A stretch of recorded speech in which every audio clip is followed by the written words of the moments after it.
Headquartered here in Oklahoma City. We have an enterprise value of about $35 billion. The company has revenue streams about $17.5 billion in 2013, approximately 45,000 wells, and we're a very large producer of about 720,000 barrels equivalent per day. We have about 5,000 employees now in the company. When I first came in, we had a significantly higher number, around 12,000. Most of those employees that are no longer with Chesapeake are part of 77 Energy, the subsidiaries that we spun out a few months ago, back in June. A very large company, very significant presence here in the city. Chesapeake is known for its industry leadership. 6 major shale unconventional plays in the U.S., top positions in each of those plays. The second largest producer of natural gas in the country, 11th largest producer of natural gas liquids and oil. We are the #1 driller of horizontal shale wells in the world. And we're the second most active driller in the U.S. at present, with about 68 rigs running. We have approximately 11 million acres of leasehold in the company. Many outstanding things the company is recognized for in its past.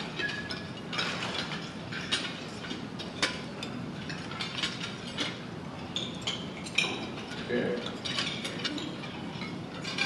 Chesapeake has been recognized consistently as a great place to work. First, for our outstanding employees. Second, for our world-class shale assets. And also for our incredible facility. Last year, for the 7th year in a row, we were recognized by Fortune magazine as one of the 100 best companies to work for. But being a great place to work does not necessarily mean it's a great business. So in coming in, there are a few things missing in the company. The stakeholder focus had to be reoriented. Driving core values, establishing those early on as noted in the introduction, is something that's very important.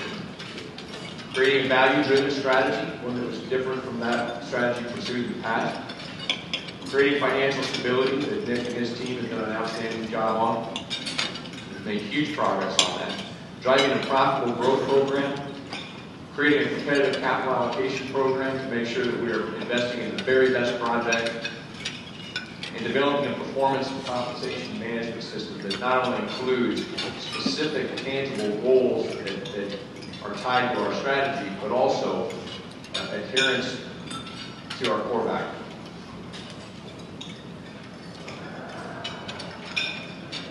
Sorry about that. That's not working exactly right. So also, we took a very hard look at how competitive is the company. We know that we have a lot of very stiff competition, very tough competition out there, including many great companies here in Oklahoma City. And our performance in the past several years has not been as strong as it could be. Our performance is not reflective of the quality of our employees, nor the quality of our assets. So being a great place to work, and not having a great business, creates something that we all become familiar with called shareholder activism. And as many of you know, we have a few shareholder activists in the company. I will tell you that I am 100% completely aligned with our shareholders, including all the activists. I have an excellent relationship with some of the very large shareholders, some of the big names out there in the industry. We are completely aligned. And that alignment says we are going to drive the greatest amount of value in the most profitable way for our shareholders. We're going to act ethically. We're going to do the right thing for the company. We're going to be good stewards of capital and the resources we have. And we're going to adhere to our core values. This one slide captures the essence of what drove a lot of the change in the company. In the period of 2010 to 2012, Chesapeake had capital expenditures that totaled over $40 billion. Only 2012 is listed on the slide, as you can see there, that we spent approximately $14 billion in 2012. Cash flow of the company was around $5 billion. So through the focus on the strategy, through the excellent work of the employees and the team, focus on driving greater value, the focus on reducing our capital intensity, the focus on driving greater returns for our shareholders, has resulted in a significant reduction in the capital expenditures that we've made. As we look forward to 2015, we've driven our capital program to below $6 billion. The competitiveness of the company is, despite that reduction in our capital expenditures, we still are growing more than our peers while spending less. A significant achievement that speaks again to the quality of the assets and the quality of the employees. We basically have a completely new company. We had changes in management, governance, financial policy, made significant operational improvements and deleveraging initiatives. We've also made significant progress in credible actions to back up our new velocity, not only with regulators, but politically, in the communities in which we operate, and amongst all of our partners and vendors. Started with the board composition changing, and then when I came in about a year, 2 months ago, building a improved financial policy and goal structure, building positive momentum around our operations, creating capital allocation. That's not working.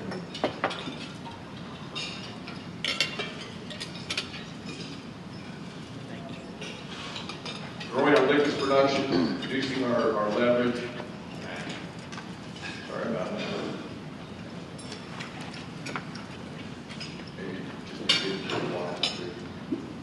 And creating the value strategy that we live with today. Would you mind just advancing for me? So these are our core values for Chesapeake.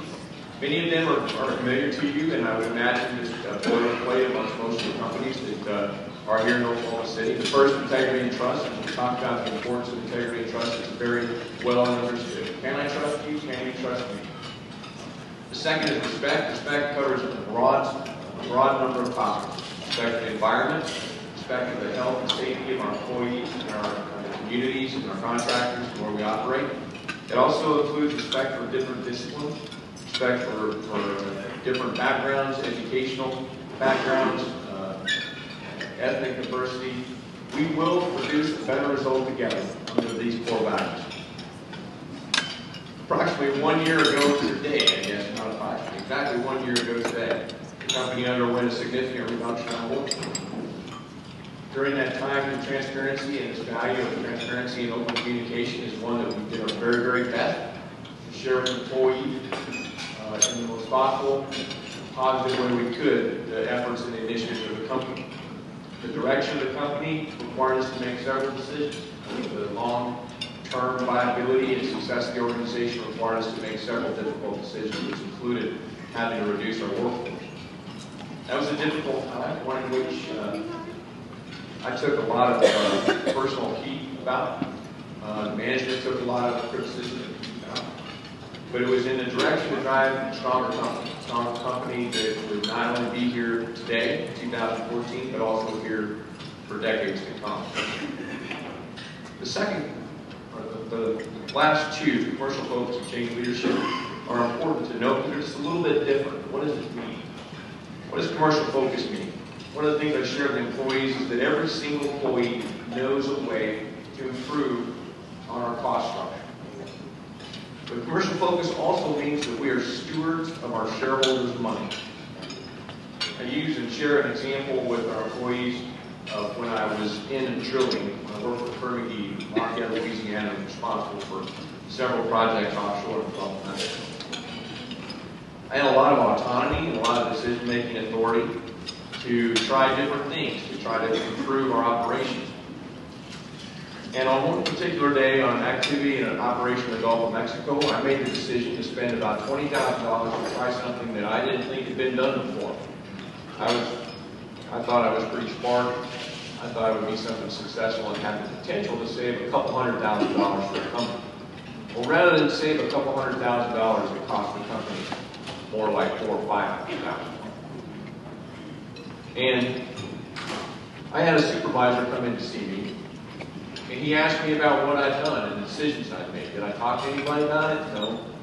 Did I collaborate? Did I try to learn or research it as well as I could have? The answer is no. And he continued to bait me along until I said, inside of a very large company, like Chesapeake, Fergie is very big, it's not a lot of money, $20,000. At that point in time, it still gives me goosebumps. That man, that supervisor, came across the table with me. Now, most of us today in the work environments don't experience that dinosaur type of feeling when somebody comes across the table. But it's truly frightening. And when I said it's not a lot of money, he came across the table and put his finger about an inch from my nose and said, "That's not your money. That is not your money, Doug. Stand up." And so as in other parts of my career, I thought it was over. I thought I was going to get fired. He said, "Let's go down to HR." I said, "How much do you make, Doug?" And I made $33,000 a year. He said, "We're going down to HR, and we're taking $20,000 out of your paycheck. Right now, based on your decision. Out of your annual salary." And he said, "Is it a lot of money now, Doug?" It's a lot of money. It was a painful experience, but one that has stuck with me my entire life. Chesapeake spends $5.8 billion a year. We spent a lot more in the past. Not one penny is mine. It belongs to our shareholders. It belongs to the people that have invested in the company. We must be good stewards of that money. We have to act in the most efficient way, the most prudent investments with that money. We have to make sure that what we think is going to happen and the returns we expect, that's what we get. And if we don't get that, we have to make changes in our program. We have to strive to continue to improve. I will not spend Chesapeake's money on anything for myself. I'm not a big drinker. I don't enjoy $400 and $500 bottles of wine, but if you see me out at dinner here in Oklahoma City on a company expense, and you see me drinking a $500 bottle of wine, I would ask you to hit me over the head with it. But it's not going to happen. The fact is, that's shareholder money. They must be good stewards of it. The last bullet up here is change leadership. Change leadership is important to me because I apologize again to the Chesapeake employees who you guys have heard this so many times. Change leadership is something that we have to continuously embrace. Change leadership says, today, because of my participation in this great company, I can produce a better outcome. I can contribute to a better outcome. I have developed a philosophy over the past several years, in my career, 26 years, that I see three kinds of people. I see them every single day. The first kind of person that I see is the victim. The victim comes into my office and says, "That won't work. We've tried that. It's someone else's fault. Someone else's responsibility. I can't do it." Victims simply cannot change their outcome. The next person that comes in is the manager. You ask them to deliver X and they give you X. They do exactly what you're told. We all need managers. We all need those type of people in our company, in your companies. But the important one is the change leader. The change leader says, despite the fact that I may not have an answer, I will find a way, working cooperatively, working ethically, working with other disciplines to produce a better outcome. I will change the outcome because of my involvement. The change leader says, you ask for X, I will deliver X plus. How can I deliver that? Change leadership is a huge part of Chesapeake today. I sit in multiple presentations that many of you do. It is just unbelievable. I saw a presentation yesterday from some of our employees working in the Marcellus asset that just gave me chills. The excitement, the energy, the focus on driving value for our shareholders, the focus on doing things in the best interest of all of our stakeholders. Landowners, royalty interest owners that felt like that the company hasn't acted in the most ethical way.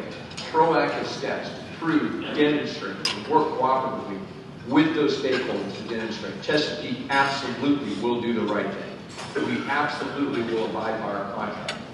And we will produce a better company, a better outcome because of our focus and our attention.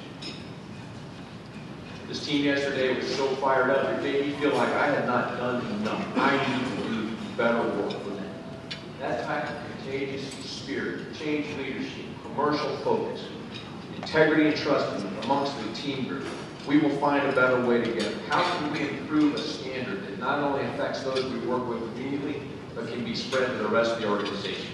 There's so much power in that, and it's taking place everywhere inside of Chesapeake, and it's a very exciting time for us. Next slide. So, what are those strategies that we're pursuing? The first is financial discipline. The second is profitable and efficient growth from capital resources.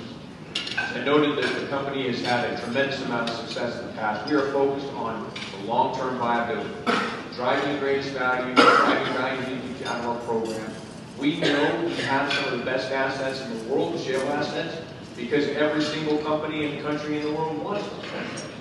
So we know what the potential is, and the focus that we have with these strategies and these values are what's driving the great performance that we're seeing today. Next slide. So in setting out that strategy, we also established strategic metrics, operating metrics, financial metrics, efficiency metrics, on how we can perform better. How can we become a top quartile company? Top quartile compared to our peers. Looking at performance goals, how every single individual in the company can contribute to a better outcome, change leadership of this organization.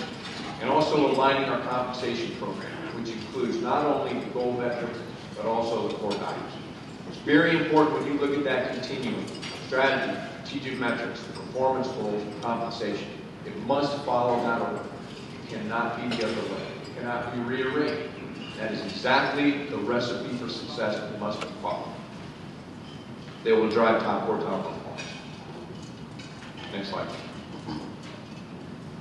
The R60 measure Chesapeake today, we're looking at 3 different categories: risk and return, growth, and operational efficiency.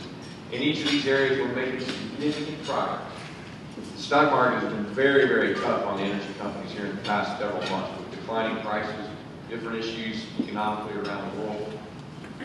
I was sharing just earlier today that what I believe is the strongest companies, who will be the last man standing. The last man standing will be the most operationally efficient company with the best assets. That company will be Chesapeake.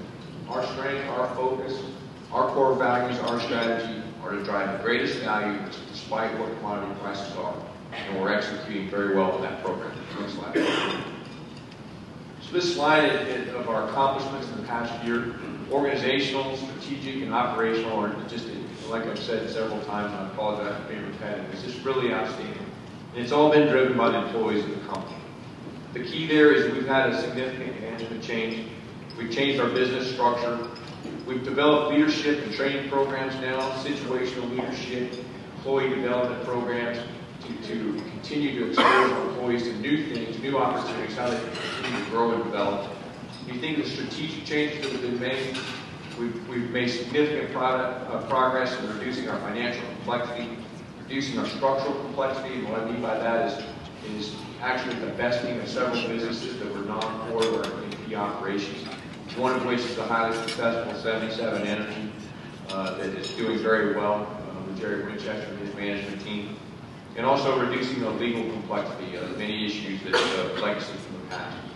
Operationally, the company is setting records every single day, unlike anything I've ever seen. I have a philosophy about cost management versus cost leadership. Cost management basically says you should turn the light off when you leave the room. That's what you do at home. How do we cut that leakage out of what we do at work? Again, going back to that value of that commercial focus. Cost leadership means finding a better way to do it, delivering the same result with less money, less work, less effort. Outstanding accomplishments in the past year. Next slide, please. So where are we today? So the culture of the company has completely changed. I like to refer to it as if it's a company and a culture of value barbarians. This company is driven for the greatest amount of value that we can find and drive for our shareholders and for our employees. We've also gone through so many changes in the culture, we're really change-weary inside of Chesapeake. And that is something that we've addressed at the leadership level. So many changes, so fast, remarkable transformation creates a lot of stress. Change is difficult, as everyone knows. The simple fact, though, is that if you have 100 different initiatives you're working on, what I can guarantee is tomorrow there will be more, not less. The simple reason there will be more is because the competition gets better every single day. We have to continue to improve. What becomes important is we prioritize with the right focus not compromising our values, not compromising our ethical business dealings, to prioritize and get projects done that will add the most value, create the greatest strength inside the organization that we possibly can. 2014 has been a foundational year for Chesapeake with the creation of business processes and systems, different guiding principles that have put us in place for further growth in the future. And 2015 is really when we expect to begin to differentiate the company further, as it has in the past, as a leader in the oil and gas industry. That confidence is partially driven by the fact that, next slide, please. The fact that at 720,000 barrels equivalent a day, we have an organization and assets within Chesapeake to produce 1 million barrels a day inside of 5 years. 1 million barrels a day, that's equivalent, so there's a significant amount of gas involved with that production volume as well. But this is one big, strong company with high-quality assets. There are 29 different companies in the world that produce more than 1 million barrels a day. The last one to get there was 15 years ago. We're not going to get there through exploration. We're not going to get there through acquisitions. We're going to do it organically from the assets that we have. It's very, very exciting. The slide's kind of hard to see, but some of our bigger peers are on there, and just to demonstrate that Chesapeake will get there first to be at 1 million barrels a day. We have the assets. We have the talented employees. We have the growth potential. We have the strategy. And we have the core values and ethical guidelines that will follow. Next slide. It's been very frustrating to everyone in the energy sector seeing the pullback in commodity prices, what that's done to stock price. We still believe and have high confidence that our estimated net asset value of the company is in the $40 range. We have several different things that we're working on, and just put this slide in here is from one of our investor presentations. But this company has a lot more upside potential that we're focused on, working and driving greater value in our asset base and for our shareholders. Next slide.